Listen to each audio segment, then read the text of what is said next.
Tantos pregadores relatar acerca desta história que você já tem gravado em sua memória e já sabe de trás para frente ou até mesmo de frente para trás.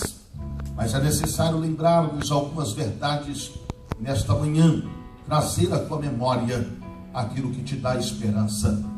Estou diante da história de um homem chamado Saulo, da cidade de Tarso, onde hoje está localizada num país chamado de Turquia.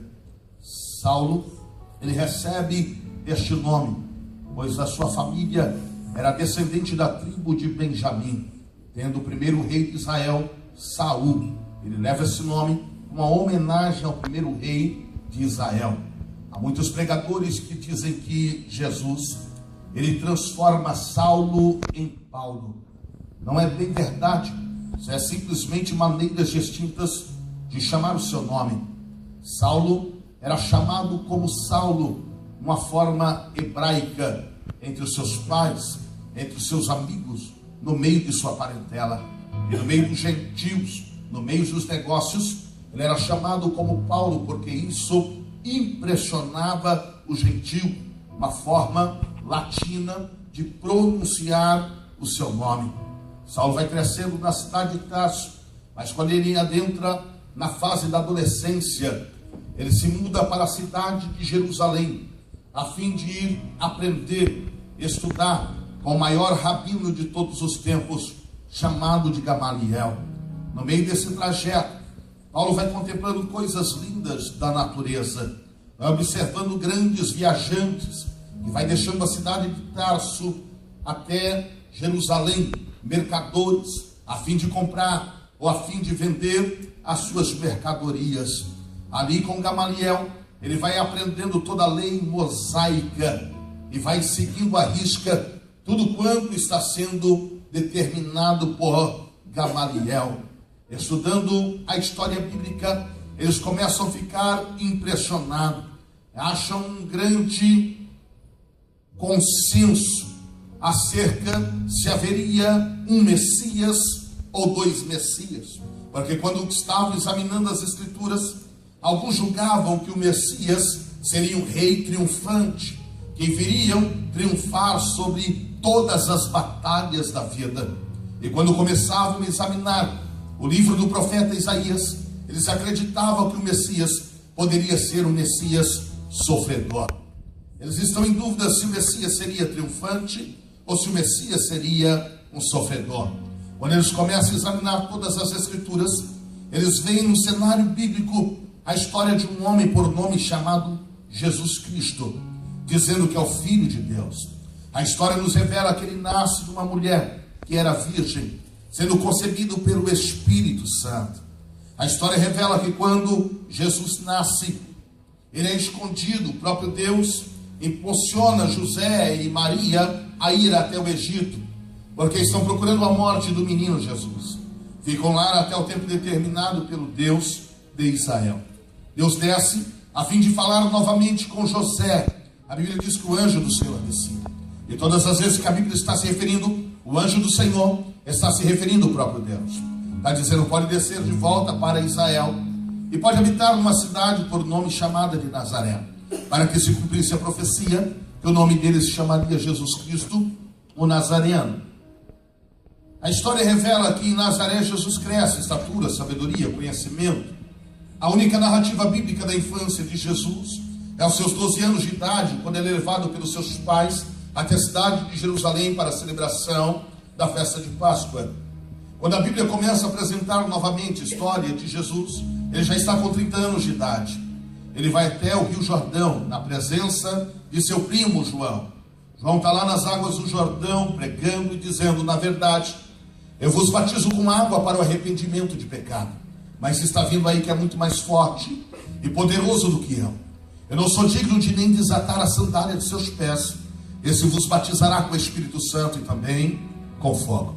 Quando João está externando essas palavras, Jesus vai caminhando no corredor da multidão. Talvez a multidão está olhando para o outro sem entender nada. Estão indagando, quem é este que tem uma formosura plena? É muito belo. De repente a Bíblia diz que Jesus se entrega às mãos de João. João batiza nas águas do Rio Jordão e 3 grandes fenômenos acontecem na mesma hora. Em primeiro lugar, a Bíblia diz que o céu se abre. Em segundo lugar, o Espírito desce. Em terceiro lugar, o Pai testifica, dizendo que aquele era o seu filho. Observa que quem tem compromisso com as coisas de Deus, sempre viverão os benefícios de Deus. Eu aprendo com Jesus sendo batizado nas águas do Rio Jordão. Quem tem compromisso, tem de Deus também os benefícios. Quem tem compromisso com Deus, nunca vai encontrar os céus fechados. Quando Jesus se batiza, o céu se abre. Não confunda a porta da terra com as janelas do céu.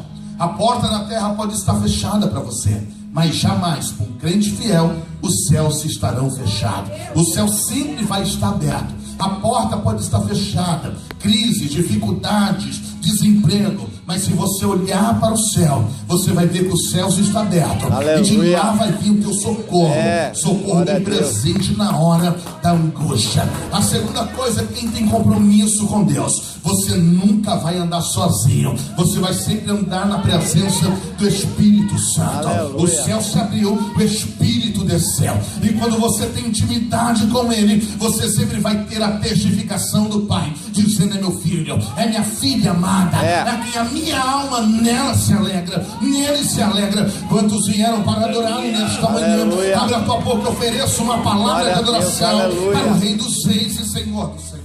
Aleluia, Senhor Deus de glória. Jesus é batizado. Esse Espírito que repousa sobre ele o conduz até o deserto. No deserto, Jesus vai passar pelo período da tentação, 40 dias, 40 noites sendo tentado pelo diabo. Mas Jesus sai do deserto vitorioso pelo poder da palavra, do jejum e também da oração. No deserto, Satanás está dizendo para ele: se tu és filho de Deus, manda que as pedras se tornem pão. Ele vai vencendo pela palavra. Está escrito que nem só de pão viverá o homem. No deserto, o inimigo está dizendo: se lança nesse precipício abaixo, porque está escrito que aos teus anjos darão ordem para te guardar em todos os teus caminhos. Mas Jesus vai vencendo pela palavra, dizendo: não tentarás o Senhor teu Deus. No deserto, Satanás está dizendo: se curva, se prostra diante de mim, e eu te darei todas essas coisas, todo este reino. Ele diz: somente a um Deus se curvará, e só a Ele darás o seu culto. Observa comigo que 2 grandes coisas acontecem para que você venha abrir a tua mente nesta manhã de domingo.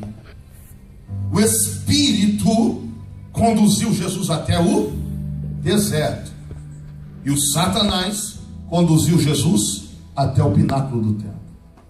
O Espírito levou Jesus em lugares baixos. Satanás levou Jesus em lugares altos. Tem pessoas que estão atravessando o deserto da vida, mas quem está conduzindo é o Espírito de Deus. E tem pessoas que estão no alto topo da vida, mas quem colocou lá foi o diabo.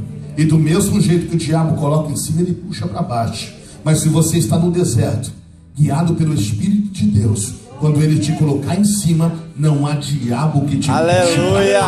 Glória a Deus. Se Jesus sai vitorioso, dá um pontapé inicial para o seu ministério. Ministério curto, 3 anos, 3 anos e meio. O tempo não seria suficiente para Jesus difundir o Evangelho, porque Jesus, aonde ele passava, curava, libertava, transformava, restaurava a vida daqueles que estavam mortos. Mas o maior propósito da vinda de Jesus na terra não foi para curar. Não. O maior propósito da vinda de Jesus na terra foi para salvar o perdido pecador. Como o seu ministério seria curto, ele convoca a princípio 12 homens para compor o seu ministério. Entre esses 12 homens, Jesus tinha uma afinidade maior com 3, Pedro, Tiago e João. Entre os 3, Jesus amava o João, era o discípulo amado. Somente o grupo da intimidade vai aonde os outros 9 não vão. Somente aqueles 3 que têm intimidade maior com ele, que vê Jesus sendo transfigurado, Deus se materializando. É somente o grupo que tem intimidade, aqueles 3 que entram com Jesus na casa de Jairo para contemplar o grande milagre. É somente o grupo da intimidade, aqueles 3 que vai até o lugar à parte do Getsemane, quando Jesus ora e seu suor se transforma em gotas de sangue. É somente o grupo da intimidade que vê o que ninguém vê, ouve o que ninguém ouve e vai aonde ninguém vai. O grupo da intimidade está vendo Jesus libertar, restaurar a visão, a audição, ressuscitar. Está vendo tantas coisas acontecer. Estão sendo instruídos, preparados para dar continuidade no ministério do Senhor Jesus Cristo sobre a face da terra. Quando Jesus está ministrando em Lucas capítulo de número 10 aos seus discípulos, Jesus disse: hoje eu não quero ministrar para uma grande multidão, hoje eu só quero ministrar para 70 pessoas. Quando aqueles 70 estão reunidos, sentados para ouvir o meigo nazareno, Jesus está dizendo: vai de cidade em cidade, de aldeia em aldeia, a casa que vocês entrar, ministra a paz. Se não receber a paz, bate, sacode a poeira dos seus pés, a paz retornará para vós. Cura os enfermos, liberta os cativos, os oprimidos, e eis que vos dou poder para pisar serpentes e escorpiões e toda a força do mal, e nada vos fará dano algum. Os discípulos saem operando milagres, maravilhas, voltam tão felizes, tão alegres, se vangloriando, dizendo: Jesus, no poder do teu nome, Satanás nos submete, ele obedece a nossa voz. Aí Jesus diz: não fique alegre, porque no poder do meu nome, Satanás é sujeito a vocês. Mas antes estejais alegre, porque o vosso nome é escrito no livro da vida. Jesus reúne os seus discípulos, João, capítulo de número 14, está dando as últimas instruções. Jesus vai dizendo: não se turbe o vosso coração, credes em Deus, credes também em mim, pois na casa de meu pai há muitas moradas. Se não fosse assim, eu não vou teria dito, pois vou preparar o lugar. Se eu for encontrar este lugar, vocês também podem ir ao meu encontro, basta encontrar o caminho. Na ministração alguém pergunta: Jesus, como é que nós iremos encontrar este caminho? Jesus disse: eu sou o caminho, a verdade e a vida, e ninguém vem ao Pai a não ser por mim. Jesus continua aquele bate-papo, a ministração sobre os seus discípulos, e dizendo: na verdade, todos vocês que acreditarem em mim farão as mesmas obras que eu faço, e até mesmo muito maiores, porque eu vou para a casa do Pai. Quando Jesus diz que vai para a casa do Pai, eu vejo os discípulos se angustiando, se entristecendo, as lágrimas rolando pelo rosto de cada um deles. Jesus olha e observa que todos estão abatidos. Aí Jesus diz: não é motivo de ficar entristecido. Eu vou, mas eu mesmo rogarei ao Pai para que envie um outro Consolador, para que possa estar convosco para todo sempre. Quando Jesus sai dali, vai até o Getsemane, faz a sua última oração. A Bíblia diz bem claro que ali, quando ele levanta daquele período de oração, ele é preso. Jesus é levado até o Sinédrio, vai passar por uma grande audiência. Há uma grande expectativa se Jesus será julgado, condenado ou absolvido. Jesus é condenado, morte na cruz do Calvário, pena de morte. Jesus é crucificado, os discípulos sumiram, simplesmente João está aos pés da cruz, participando daquele grande momento. Jesus faz uma transferência de responsabilidade, olha para Maria, sua mãe, que está em lágrimas, e diz: eis aí o teu novo filho. Jesus olha para João e diz: eis aí a tua mãe. Ali Jesus entrega o seu espírito ao Pai e sobe ao céu em glória. A notícia se espalha que Jesus havia morrido. Quem sabe a notícia chega no ouvido dos rabinos, chega no ouvido de todos aqueles que estavam perseguindo tantos os cristãos. Eles começam a celebrar uma grande festa, festa essa que vale uma grande madrugada. Estavam dizendo que Jesus era um falso Messias, estavam dizendo que Jesus era um falso profeta. Quem sabe naquela grande festa eles celebravam dizendo: o falso Messias se calou para sempre, nunca mais vão falar acerca de um profeta chamado Jesus. Mas quando Jesus se calou, porque a Bíblia diz que ele foi levado como cordeiro mudo ao matadouro, ali ele não abriu a sua boca. Jesus foi levado sim, calado à cruz. Mas quando Jesus se calou por alguns instantes, Jesus levantou um exército forte e poderoso, os seus discípulos, e continua também nos dias atuais como a noiva do cordeiro, eu e você, para dar continuidade, proclamando que Jesus salva, cura, batiza, liberta e leva para o céu. Glória Quem a Deus, faz aleluia. parte desse chamado do Nazareno, diga glória a Deus, e diga aleluia. Aleluia. Os discípulos dão continuidade, porque Jesus disse: ide por todo mundo, pregai o meu evangelho a toda criatura. Eles estão pregando, No nome de Jesus estão curando os enfermos. No nome de Jesus estão libertando os oprimidos. Mas a Bíblia diz que começa uma grande perseguição contra os cristãos. Perseguição essa tão intensa que ao terceiro dia, quando Jesus ressuscita, Jesus queria se revelar aos seus discípulos. Eles estavam dentro do templo, mas as portas estavam fechadas. Estavam fechadas não é porque era uma reunião particular, estavam com portas fechadas devido a uma grande perseguição contra a igreja de Cristo. Os discípulos, vendo que estava inviável continuar pregando em Jerusalém, eles se lembram que Jesus disse que o evangelho não seria só para Jerusalém. Jesus disse Judeia, Samaria e até os confins da terra.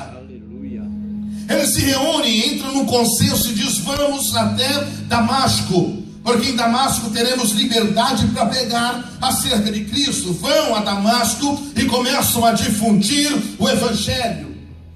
Mas a notícia chega em Jerusalém que os cristãos estavam em Damasco pregando acerca de Jesus. Nesse momento da história eu vejo Saulo, ele se levantando, ele tomando a liderança da perseguição. Ele reúne uma comitiva e diz: vamos até Damasco, vamos prender esses cristãos, vamos humilhar, vamos trazer em cativos de volta para a cidade de Jerusalém. Ele reúne a sua tropa, a sua comitiva. Ele começa a ir em direção a Damasco. E um dos textos mais lindos, mais belos da Bíblia Sagrada é esse, Atos dos Apóstolos, capítulo de número 9. A Bíblia vai mencionar que quando Paulo ou Saulo está adentrando a periferia de Damasco, vem um resplendor de luz dos altos céus que o cerca, ele e toda a sua comitiva. É uma luz muito forte, ele não consegue ficar de olhos abertos. Ele tenta topar com as mãos, não adianta. Segundo o historiador Flávio José, ele cai neste momento do seu cavalo, se prostra, tenta se proteger com a sua capa, mas nada está adiantando, porque aquela luz brilhava muito, brilhava mais do que a luz do dia, mais do que a luz do sol e mais do que a luz da lua. É a mesma luz que está brilhando nesta manhã de domingo. Aleluia. Essa luz se chama Sol da Justiça.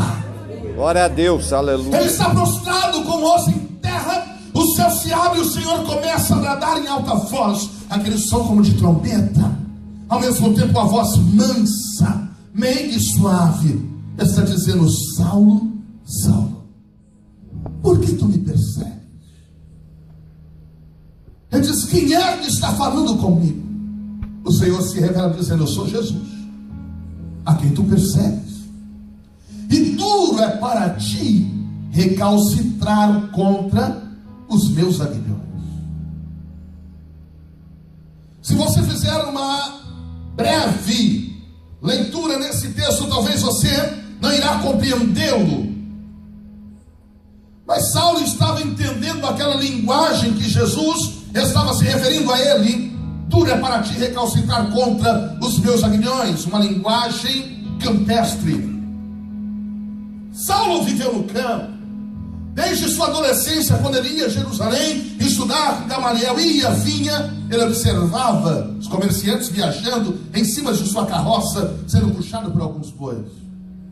O vaqueiro levava em sua mão um aguilhão. Aquele aguilhão ia tocando nos bois para que ele andasse, virasse à direita, à esquerda ou parasse com aquele aguilhão.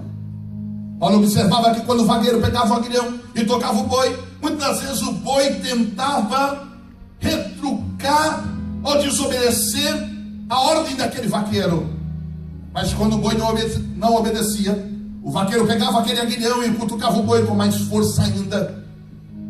E o boi tinha que obedecer, porque o pescoço dele estava preso pelo aquele jugo que puxava a carroça.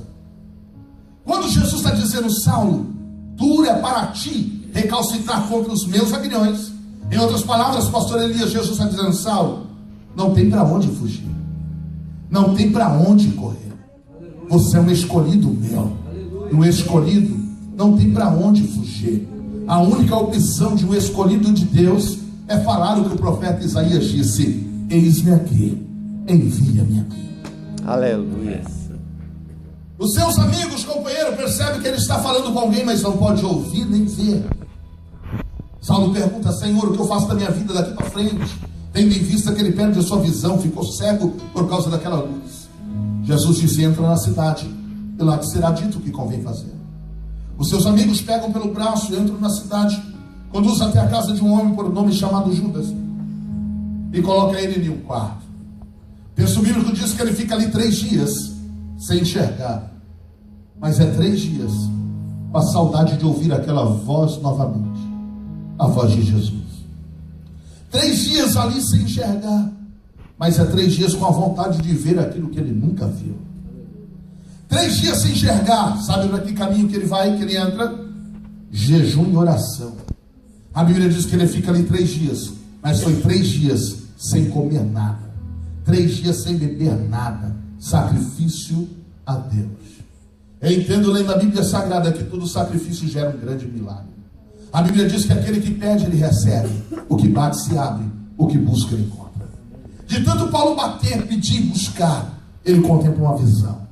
O homem entrando naquele quarto onde ele estava, colocando as mãos sobre a sua cabeça, e os olhos se abriram.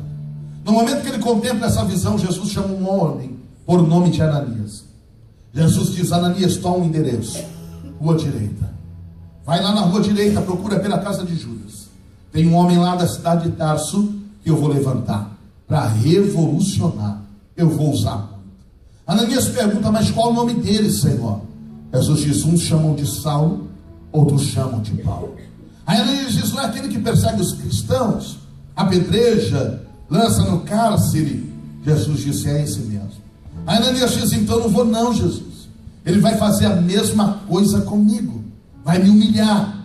Aí Jesus diz: Ananias, você vai sim, porque Paulo é para mim um vaso escolhido. Aleluia. Vai lá, Ananias, porque ele é para mim um vaso escolhido. Eu vou mostrar a ele o tanto é que ele vai padecer pelo meu nome. Tem vaso escolhido aqui? Aleluia. Tem vaso escolhido? Levanta sua mão assim. Aleluia. Só você que é vaso escolhido, mão estendida o mais alto que você pode, olhos fechados e a tua boca aberta. Por 30 segundos adore a Deus, glorifica a Deus. Se você é vaso escolhido, na atitude de você levantar as tuas mãos, você está dizendo: Senhor, eis-me aqui, envia-me a mim. Só na atitude de você levantar as tuas mãos, você está dizendo: Senhor, eu não quero lutar contra a tua chamada na minha vida, eu quero fazer a tua vontade, eu quero fazer a tua obra, aonde tu mandar. Aleluia. O que o Senhor mandar falar, eu falarei. No levantar de suas mãos, o Espírito de Deus está repousando sobre a tua vida. Deus vai te levantar, vaso escolhido. Deus vai tirar, aleluia, você de trás das ovelhas malhadas, aleluia, porque Deus te escolheu.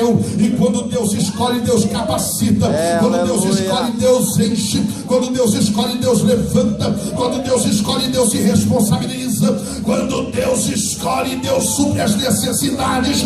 Quando Deus escolhe, o milagre acontece. Não foi você que escolheu a Deus, foi Deus que Ele te escolheu. Ele te nomeou para que você vá ter fruto, e o vosso fruto permaneça, a fim de tudo quanto no nome do Senhor você pedir ao Pai, Ele vos conceda.